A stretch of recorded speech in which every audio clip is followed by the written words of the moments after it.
Et bonjour, bonsoir tout le monde. Ravi de vous revoir, c'est la 28e vidéo de notre défi 30 vidéos 30 jours. Vous ne me supporterez plus bien longtemps, rassurez-vous. Nous allons parler aujourd'hui d'un sujet qui devrait vous intéresser, j'imagine, chers amis rédacteurs et rédactrices, qui est comment bien se vendre auprès des clients. Comment bien se vendre.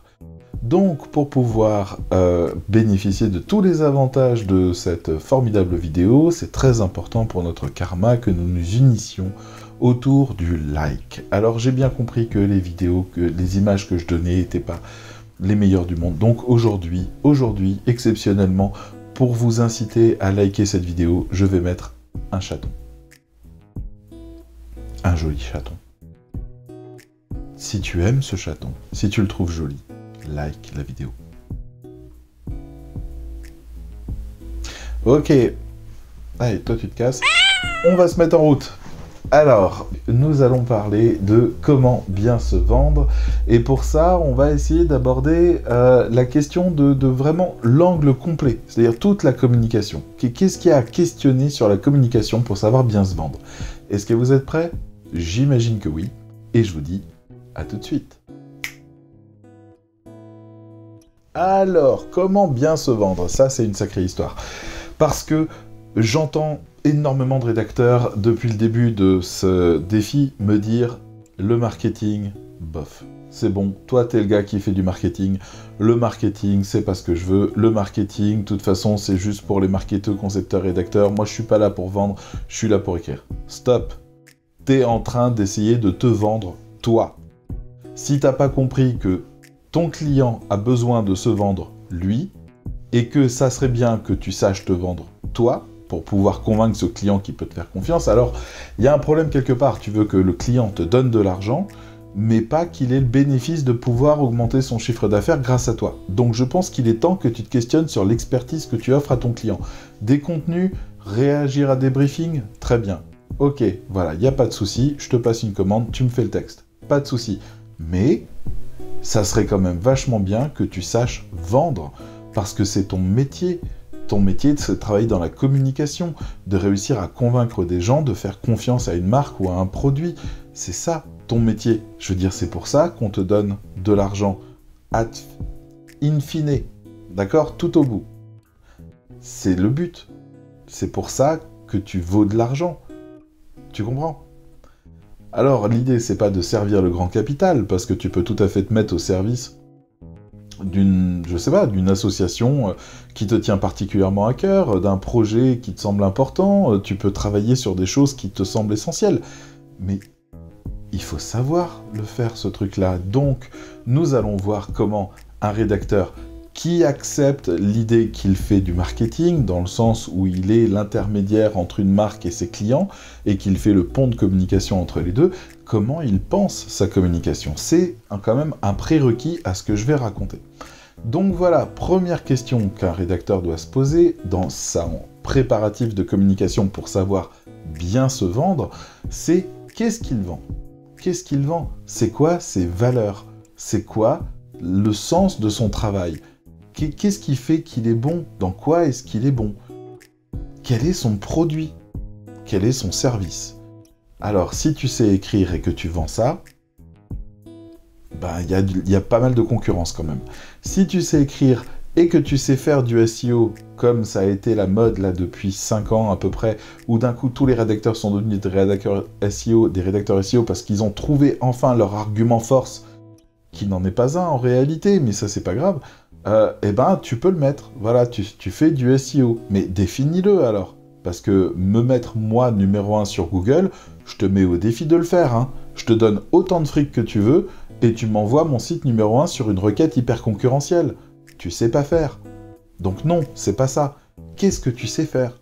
Où est-ce que ça va marcher? Alors, est-ce que tu fais de la communication? Est-ce que tu sais... Très bien. Mais toutes les communications? Est-ce qu'il y a des gens avec qui tu veux pas travailler? Est-ce qu'il y a des thèmes que tu n'abordes pas? Est-ce qu'il y a des thèmes où tu es excellent? Et en quoi tu crois? Qu'est-ce qui fait la force de ton texte? Toutes ces questions-là, il faut des réponses. Moi, je vais te donner un truc qu'on enseigne dans la MFM. Il y a 3 questions à laquelle il faut que tu saches répondre, d'accord? Première question, qui est ton client idéal? On reviendra dessus juste après. Deuxième question, qu'est-ce que tu vas faire pour ce client idéal? Et troisième question, qui tu penses être pour ce client idéal? Si tu arrives à trouver des vraies réponses fortes, sincères, profondes à ces trois questions-là, alors tu sais ce que tu vends. Et si tu sais ce que tu vends, tu sais en parler et tu sais à qui tu vas en parler. Deuxième point, à qui est-ce que tu vends? Parce que non, tu ne veux pas tous les contrats du monde. Non, tu ne veux pas tous les clients du monde. Non, tu ne sais pas faire ces choses-là. Et en plus, tu n'as pas envie de les faire. Je suis désolé, mais le BTP, c'est peut-être pas ton truc. Ou alors, je sais pas, une fourrière qui a besoin d'un article, qui a besoin de faire du contenu pour pouvoir se promotionner auprès des différentes institutions, pour avoir des subventions, pour attraper encore plus de chiens et les euthanasier encore plus, c'est peut-être pas ce que tu veux.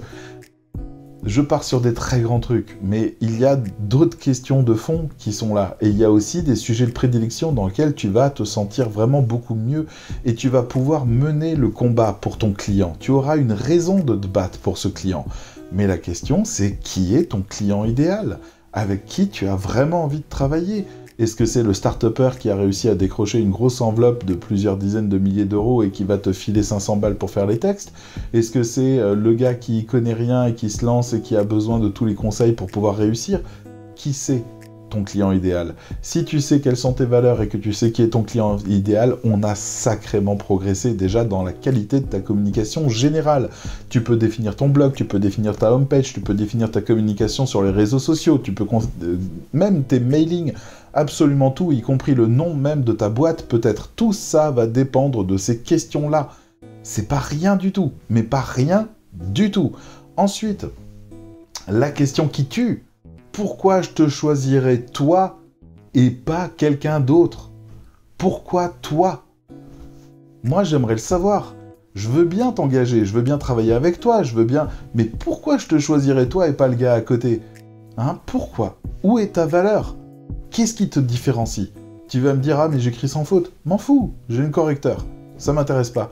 Ah mais moi je m'intéresse vraiment aux gens. Oui mais peut-être que l'autre aussi. Qu'est-ce qui fait que toi tu passes avant? Sur ton créneau, sur tes valeurs, face à tes clients idéaux, pourquoi toi? Cette question-là, c'est une torture en marketing. Mais quand on trouve la réponse, quand on sait pourquoi notre produit a toutes les raisons d'exister, pourquoi notre service est exemplaire, alors là, on change la donne. Voilà, ces trois questions-là sont essentielles. Essentielles pour pouvoir faire une bonne communication. Qu'est-ce que tu vends? Quelles sont tes valeurs? À qui est-ce que tu veux le vendre? Pourquoi toi et pas quelqu'un d'autre? C'est pas grand-chose. Mais je suis sûr que tu sais pas répondre à ça.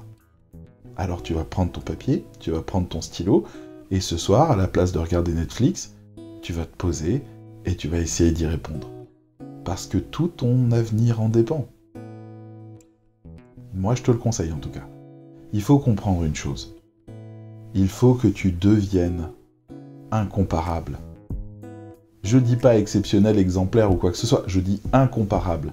On ne doit pas pouvoir te placer à côté de quelqu'un d'autre et dire « Ok, lequel des deux je choisis ?»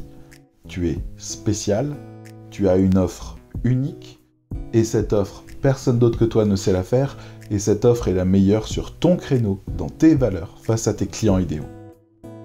Si tu piches ça, tu piches tout. Après, tu m'as toujours pas liké, alors je vais pas aller plus loin. Le gars qui fait culpabiliser tout le monde. Non, c'est bon, d'accord. Ce que je dis tout simplement, c'est pour le reste, viens dans la MFM parce que les 5 challenges portent sur ces savoirs-là et ce savoir-faire-là qui te concernent toi uniquement. Tente le coup. Moi, j'ai encore 2 vidéos pour t'en parler. Allez, je te dis à bientôt. Travaille bien. Essaye de faire ce truc. Tu vas voir la différence. Bye bye.